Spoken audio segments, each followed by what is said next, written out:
22 de junio recordamos el nacimiento del almirante Guillermo Brown, un hombre que además de una enorme personalidad, tenía una gran sensibilidad. Cuando se compromete con Elisa Chiti, le regala un anillo que tiene un diamante en forma de corazón. El anillo se encuentra actualmente en mi poder. Al cumplir 35 años de casados, Guillermo con su esposa Elisa van al estudio de Elliot a hacerse un daguerrotipo. Ahí los vemos al matrimonio del brazo y Guillermo en su mano tiene este mismo anillo, sellando así sus votos matrimoniales. Son 35 años de alegrías y tristezas, de fracasos y triunfos. Cuando termina el combate de Juncal, a Guillermo se lo homenajea en el Teatro de Buenos Aires.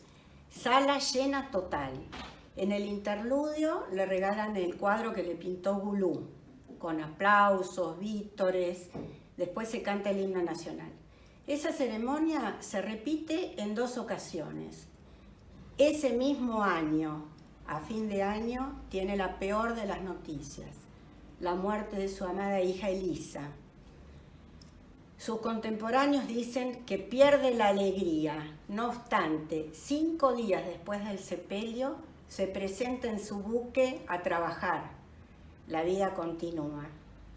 11 años después, recupera la alegría. Nace su primer nieto, Guillermito, mi bisabuelo. Tiene más nietos, pero ese primer nieto es una caricia a su alma. Cuando el almirante muere, Guillermito ya es un joven de 19 años, por lo que comparte mucho con su abuelo, sus historias. Bueno, tal es así que él también va a ser marino. Brown, a lo largo de su existencia, también soportó momentos difíciles. Vivió la epidemia de Nueva York, que se llevó a su padre, y otras múltiples vicisitudes de las que salió airoso porque era un hombre de elevado temple y de mucha voluntad.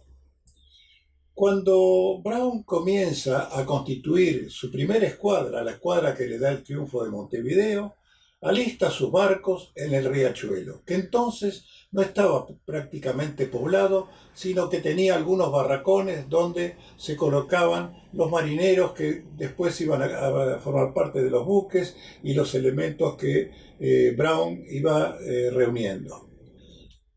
Años después de concluida la campaña que finalizó con el triunfo de Montevideo el 17 de mayo de 1814, el almirante Brown terminó de construir su casa en Barracas, el famoso castillo, como lo llamaban en la época, o la Casa Amarilla, como la conocemos hoy. La casa de los Brown es una casa de puertas abiertas. Allí va a vivir su hija Martina cuando queda viuda con sus 2 hijas. También el almirante le ayuda a la viuda de su hijo Eduardo, colabora con las monjas del convento de las Catalinas, donde estudió Martina, ayuda mucho a sus vecinos. En la quinta tiene numerosos árboles frutales, alfalfar, granja y alguna vaca lechera para que no le falte leche a sus nietas. Cuando Grenfell, su antiguo contrincante en la guerra contra el Brasil, lo visita, él que es todo un personaje, y lo ve vivir tan modestamente, le dice la injusticia de algunos pueblos con su gente. Lo que Guillermo le dice que no, que él está orgulloso de haber servido a la patria de sus hijos. No necesita riquezas ni honores. 6 pies de tierra bastan para descansar de tantas fatigas y dolores. Allí pasó unos años hasta que el gobierno lo volvió a llamar para que se hiciera cargo de la escuadra que debía combatir contra el Imperio del Brasil.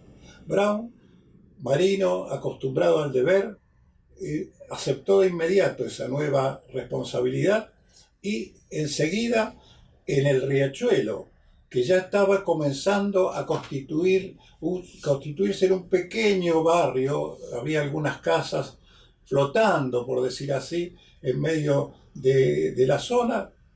En el riachuelo es donde él reconstituye algunos buques, los prepara, donde termina de armar su fragata 25 de mayo, donde alista a sus tripulaciones, en gran medida extranjeras, salvo las tropas de desembarco que eran argentinas, y se prepara para esa serie de victorias o de momentos importantes de la historia naval que va a protagonizar durante la lucha contra el imperio.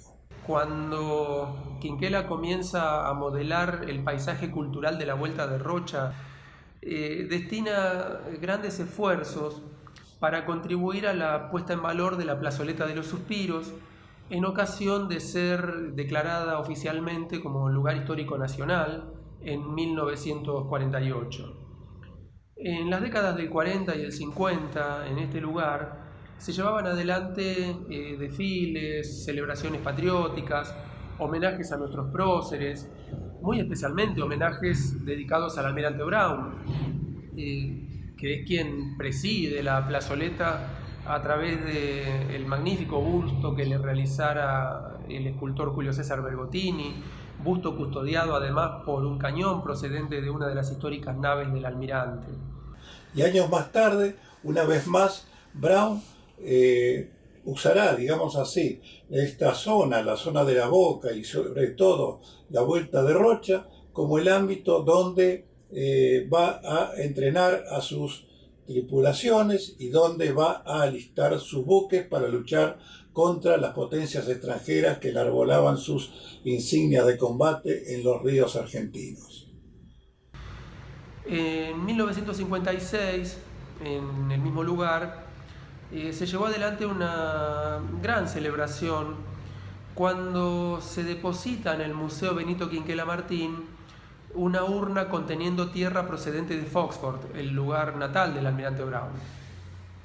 Quienes hoy visitan el museo pueden encontrarse con este objeto tan preciado y en él reconocer la síntesis de un espíritu patriótico en común, el espíritu patriótico que reunía en tiempos diversos y en disciplinas muy diversas los esfuerzos y las voluntades de Brown y de Quinquela.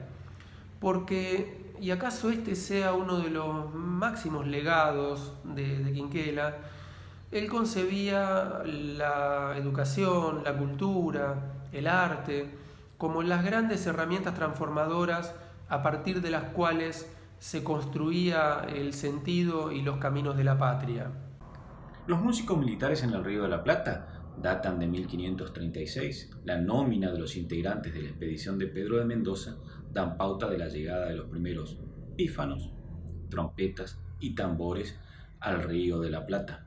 Luego los criollos también habrían de aprovechar este recurso y el batallón de Marina de 1806 tiene en su plantilla estos integrantes. Pero quien mejor empleo haría de los músicos en combate fue el almirante Brown, en una ocasión en particular, en el combate de Martín García de aquel 17 de marzo de 1814 a los sones de San Patricio, obtuvo esta victoria.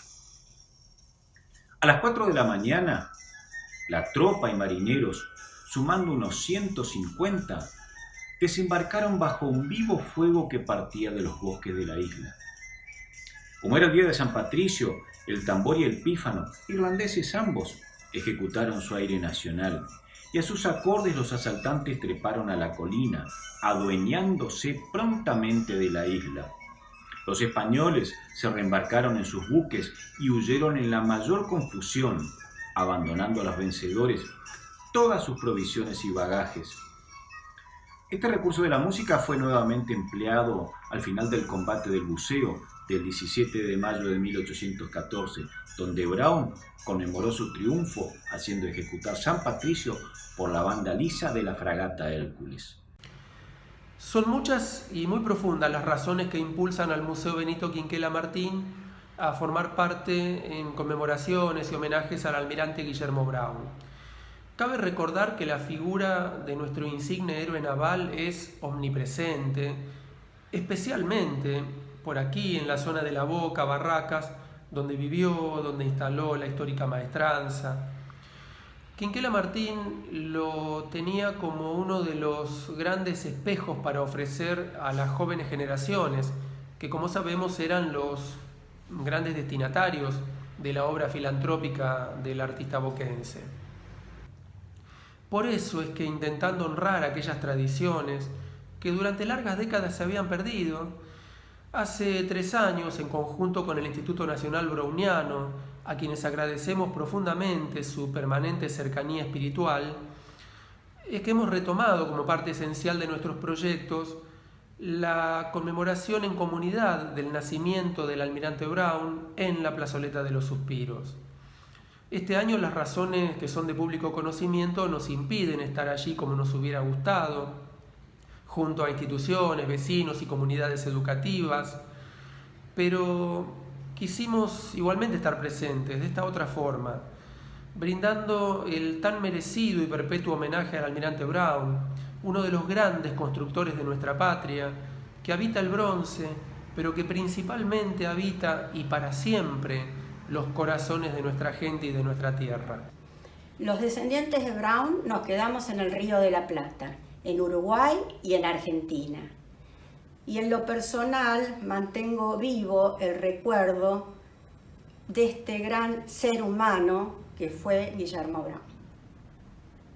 Necesitamos que todos reconozcamos en Brown a un hombre sencillo, sereno, amante de su esposa, de sus hijos, de su patria adoptiva y de todos los valores que lo constituyeron no solamente en un auténtico marino, sino un ciudadano digno de respeto y admiración. Así lo evocamos.